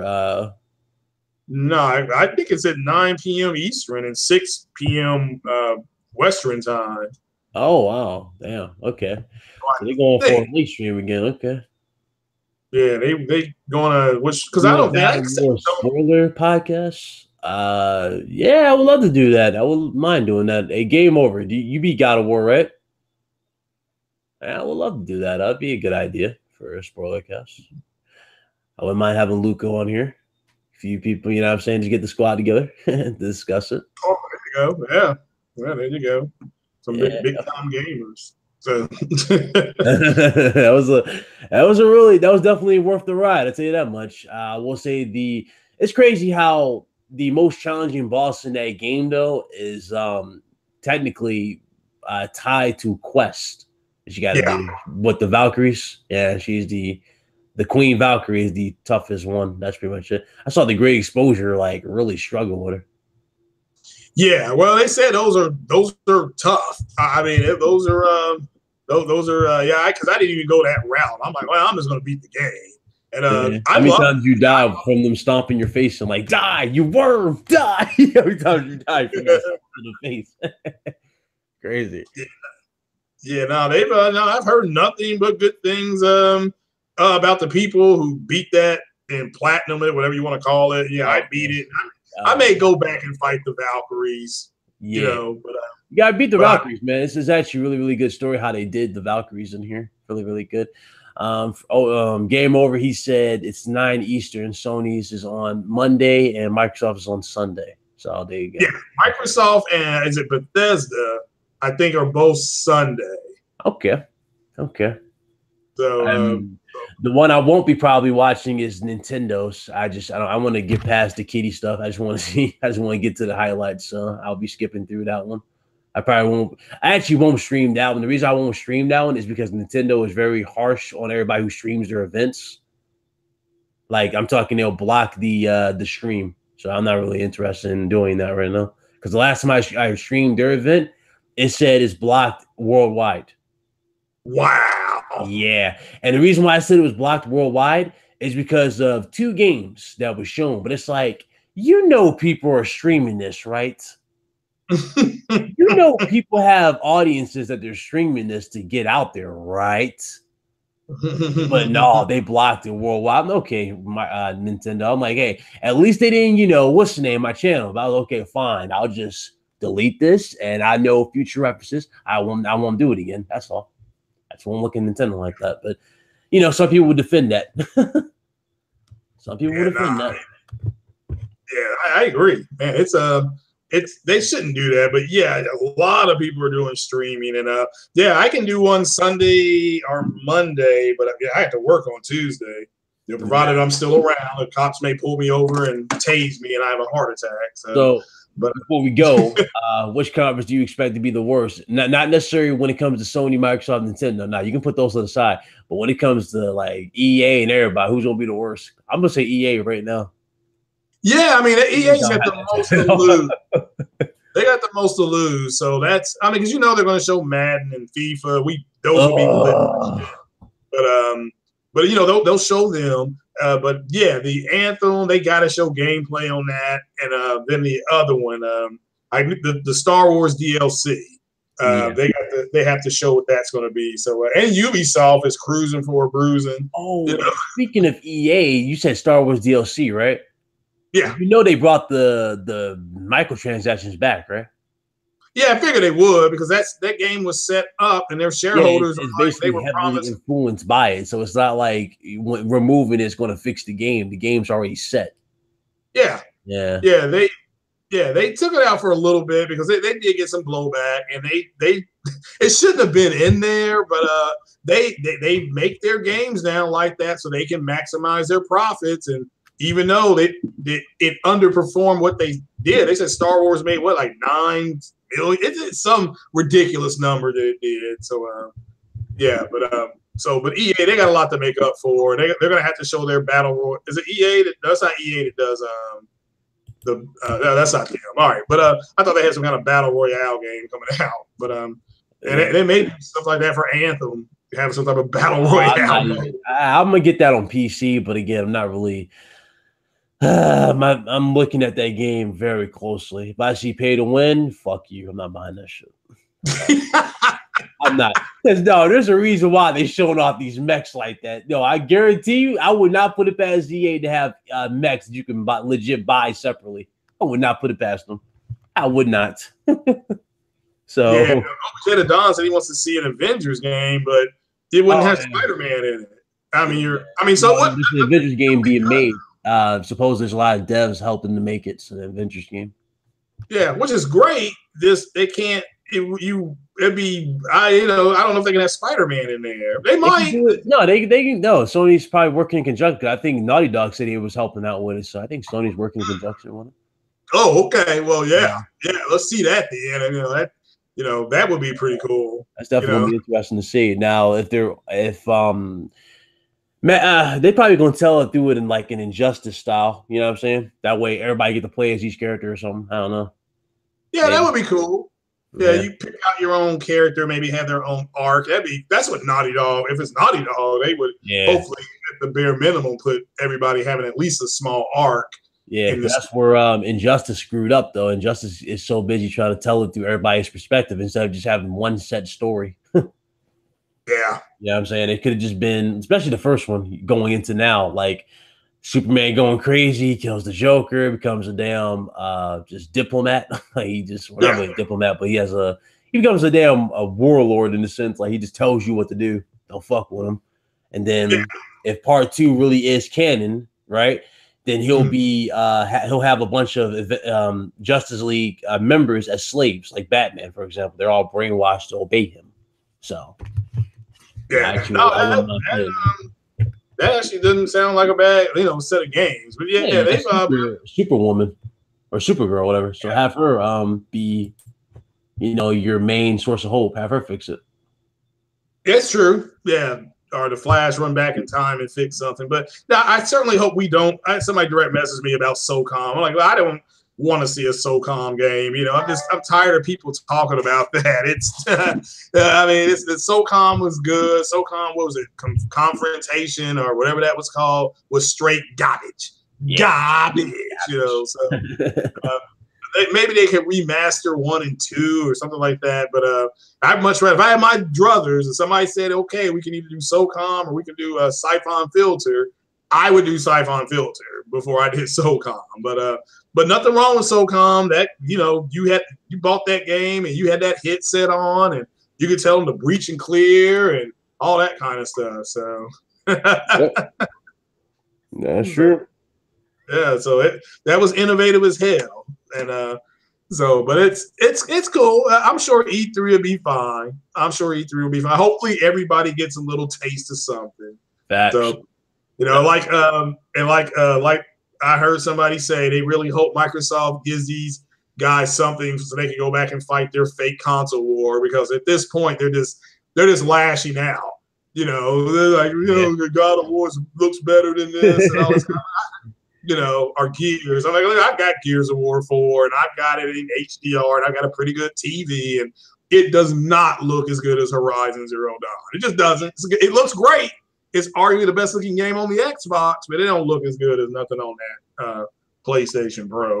Yeah, I think sick humor though. He said these consoles, like he basically was I think he was regretting, or not really regretting, but he was questioning what they were saying when they said that they were maxing out the PlayStation and the Xbox and whatnot. Remember, they said he questioned it, and then he's like, oh yeah, this dev said they maxed out the PS4, and then the next dev who comes out with a game looking much better than that one said they're maxed out the PS4. Yeah, I'm saying. Yeah, there's different engines. Yeah, and that's what I was about to bring up. It's like there's different engines or different techniques they're using. Like, for example, they're not necessarily using checkerboarding with Spider-Man. They're using just a new technique called temporal injection, which allows them to include or basically add better shadow quality and texture to the. Which you need with Spider-Man because he's going to be swinging through the city and there's a lot of shadow effect. That actually makes sense. But yeah, what I could notice is something Microsoft did when Microsoft bought Havoc. They bought the Havoc engine and said, we'll license it out to you. That's fine. But Sony, they had at least their first party developers. They started developing their own type of physics engines. So the Decima engine does not work like the engine that's in Horizon. Well, that is the Horizon Zero Dawn, but it's not going to work like the Detroit engine. And the Detroit engine is not going to work like the Ni no Kuni engine, But they all have some type of physical base to it, but they had to create their own. And that takes longer to make your games. So because you're testing a new engine, Rockstar uses that Euphoria engine that has Havoc and it has a mixture of Havoc and Euphoria on it. It's its own. They call it Rage now, Rockstar Animated Graphics Engine. So So yeah, Microsoft buying Havoc. Everybody thought that they would, make they were literally saying they can hold Havoc hostage and make it literally say, well, if you want to use it, you have the to. last game I remember Havoc for was Tony Hawk Pro Skater. Yeah. Well, Havoc is a good engine. It determines weight. Like if you throw the rock from right next to the window, it would break differently. But Rockstar took that to the next level with that Euphoria engine, because now you can throw a rock, but now your character will react. That's the Euphoria. You throw a rock too close, they'll bust the window out and they'll cover their eyes. Havoc don't do the covering your eyes part. Euphoria is having an actual reaction to what's happening in front of it. So they basically screwed themselves by doing that. Oh, what a bunch of jabronis. Yep. Shit, I remember, oh man, that's crazy. I got home from work, right? I was in the car, my damn dog was on my lap. I was sitting there going, "Hey Miko, what do you think about the concert war?" She literally turned her head and looked away like, "Nigga, please." I don't know if you see my tweet, but that's what she was doing. She turned her head and looked away like, "Nigga, please." Yeah. Yeah, and I hope that Microsoft gives them something to fight their console war with. I was listening to a Microsoft podcast yesterday, and they're getting mad. I mean, they're angry. It's an angry group. It's getting, the sea is angry, my friends. So. Yeah. So they don't have anything, and y'all won't let that go, will y'all? Nobody will let that go. It's like we went from the Black Panther exclusive, now we talk about the Dave and Buster exclusive. Yeah. Nobody letting it go. Ain't nobody letting it go, bro. Yeah, and before we go, OBJ the Don brought up something here about Scalebound. What's going on? Yeah, Scalebound. That was the first game that I saw where I saw a legitimate visceral reaction to Microsoft. People just got mad at them when they canceled Scalebound. People just got mad. I mean, I'm not saying that to be funny, and it's just it turned to apathy, and people just don't care about them no more. But people just when they canceled that, people just got mad at them. Yeah. So Six got here mad late. Yeah, we pretty much brought that up. We destroyed that joint. we said that too. It's like the difference. Like a lot of people got the word anti-consumer mixed up with entitlement. That's all it is. It's entitled. Yeah. They feel entitled when they buy something. They should have access to something else, and that's not. Yeah, like a lot of people are entitled to watch our movies when we go and pay, let's say, $30 for a ticket. The movie theater to watch the Avengers. We're entitled to watch it in 3D IMAX, right? A lot of us feel entitled. Yeah. I mean, we're not getting that because we didn't pay. What's it, $80, $50 for them damn tickets? 3D IMAX type of ones, those real big, expensive things. Yeah, 3D IMAX, at least here at Regal, you're looking at $18, and that's a matinee. After that, you're looking at 26. Yeah, people going to the damn first screening. They're going to like they get like invited to those ones. It's like, those are like $50. Yeah, well, no, not my screenings. My screenings are free. Yeah. But it's understood that you have to buy a concession. Wink, wink, nod, nod. So, you have to buy your own popcorn and stuff like that. Because when you're screening, if it's provided for you, they could say, well, you're writing your review now based on because you got food or something like that, or because they did that. So that's again, you were talking about DC earlier. I know we're about to go, but the Xbox fanboys and fangirls, they sound like DC fans. Like if you go to the comic book section, I see less fangirls. I'm kind of sad though. I see less fangirls. Yeah, I see less. You see the comic books. I don't even see any fangirls half the time. Oh, yeah. Well, that's why I'm gender neutral there. So, but you go to hardly any. That's sad. Is that sad or not? It's like I don't see any. It's mostly grown men doing this shit. Well, if you go to like the comic book part of YouTube, there's a lot of them who play video games, and there's a lot of females that do cosplay and stuff like that. And the DC people they sound like the Xbox fans. They're mad. They say that they said people were getting bribed to like the Marvel stuff. I mean, just like the Xbox fans say Digital Foundry was bribed. This person is media bias. They said the exact same thing literally 2 years ago. It's like it transferred over. I mean, yes, I like the DC fans. Yeah. You Hey, know, Sig, if you want in here, we're about to end the show, but if you want in here, you know what I'm saying? You get on in here. I have no problem. Get you up in there. We'll be in the show. You got 2,600 subs. I saw you, bro. Congratulations. You finally got over that milestone. What's up? But that's crazy. It's a lot of stuff, man. Yeah, it is. It is. Like, it's a lot to take in. You know, you got E3, you got Avengers, got people, killing people's hopes and dreams, pretty much. Let's be real here. They went with that outcome to kill your hopes and dreams. Yeah,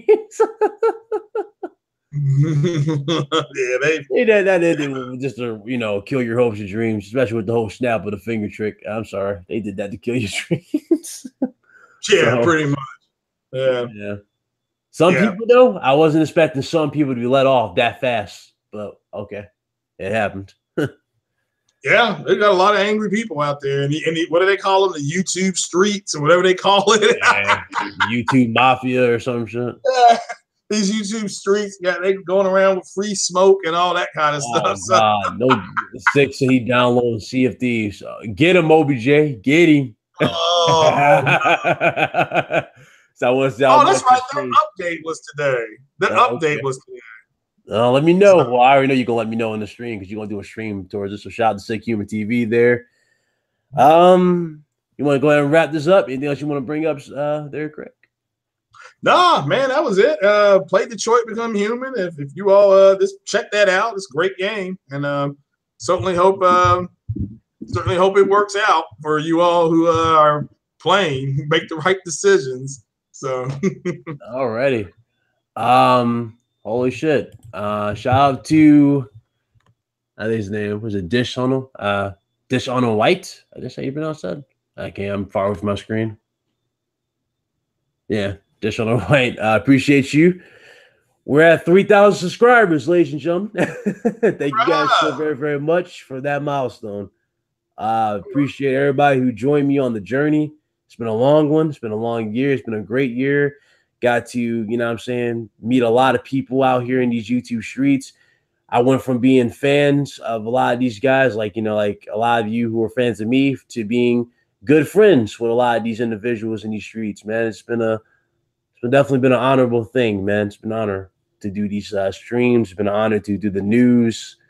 You know what I'm saying? I love doing this. I love talking with everybody. And, back when before this channel even had 100 subs, I had a, mindset just to tell it how it was and just, to get out there. And I'm glad that's paid off. So thank you guys so very, very much. All of you. I really do appreciate it. You know what I'm saying? Y'all family to me. And I hope to see you guys here as we continue to go forward through the years. E3 is around the corner. So hopefully that's going to be a better E3 this year compared to last year, which a lot of us know it is. But we're going to keep our expectations low. And thank you guys again, man. It was a great stream. Shout out to Craig here. Go get your outro out there, brother. Oh, yeah, thanks for having me, Ryan. Always a pleasure. And just come check me out. I'm on Twitter, dropping the facts, making some people hurt. And I may stream. If anybody wants to play your streams, though, that one particular stream, every time you go live with the stream, I'm like, let me just go ahead and hit a like, because I know he's gonna get hit with like shit ton of dislike just for that damn title. But the superior console, the superior console, stop, bro, stop. You be killing me with that time. I'd be at work like, yo, no, this motherfucker, man, let me just hit the like button before he damn get disliked to oblivion. And lo and behold, as soon as I end the damn stream, right, like I'll do that, I'll immediately see you got like 5 dislikes. Like, damn. Yeah, they be getting mad. I don't know why. So I streamed H1Z1, and people were saying that PUBG was better than this. I'm like, well, I've never played something called PUBG. Well, somebody was saying that I ripped PUBG, but I'm playing H1Z1. I'm like, well, yeah, I'm making sure. I'm just waiting. I never played with a group of people on the same team. Like you can play on you can team up, and they put different matches. And so I just wanted to try that out. And that was fun. I mean, you get that. Plus, you get free smoke. It's like a green gas cloud, they call it. It just comes chasing at you. I'm like, well, here comes the free smoke. So, but it was fun. Shout out to the people I play with, Trey BK and all that. But yeah, check that out. I may play H1Z1 later on, and check that out. I just beat Detroit, or I may get on that MLB The Show and start practicing again. I'm supposed to play. Shout out to Lincoln Clay. Supposed to play him here pretty soon. So okay, what's up? Definitely. Wow, it's been a hell of a ride, ladies and gentlemen. Hell of a ride. Ryan's Professionals at 3,000 subs. I just remember it it feels like yesterday when we was at 100. And I ran into my first hater that said that this channel will never achieve X amount of things. And then we went to 200. Then I went to 3. Then I just became a hater. And then it went to 900 and just a lot of stuff, man. But thank you guys again. I appreciate everybody. Shout out to Sick. Thank you. Appreciate that. Saying I deserve it. It's a humbling experience, man, to see that, number go there. And as far as Spartan God saying the Truth Podcast needs to have a reunion and return, we'll see. Nothing set in stone, but at the end of the day, though, the future's not written yet, right? It's up to us to decide that. So we'll see. But yeah, thank you guys again. I appreciate everybody who showed up. You guys missed the stream. Those of you just joining, hit the bell icon so you guys can be up to date. You won't miss it, any of that jazz. And I do appreciate it, man. Thank you guys so much for everybody who showed up. It's a great stream. Shout out to Craig here. I know he had fun. We went from this that's crazy, though. That's how you know this argument wasn't really an argument. Like, we went from a typical conversation, about this anti-consumer talk to damn movies and something that's just positive. And that should just tell you how, how things are, with this topic and how kind of irrelevant it is and kind of silly it is at the same time. But shout out to everybody who made it here. It's all good. If you missed it, it will be on the channel for your viewing pleasure. Hey, guys, again, take time out your day for showing up and just chilling with us here live on the channel. Again, man, thank you. And shout out to Sick Human TV and everybody, man. Y'all be blessed. We will see you guys Friday for the RGT podcast. That's definitely going to be a great time. So thank you guys again, and we're out of here. Deuces. Peace.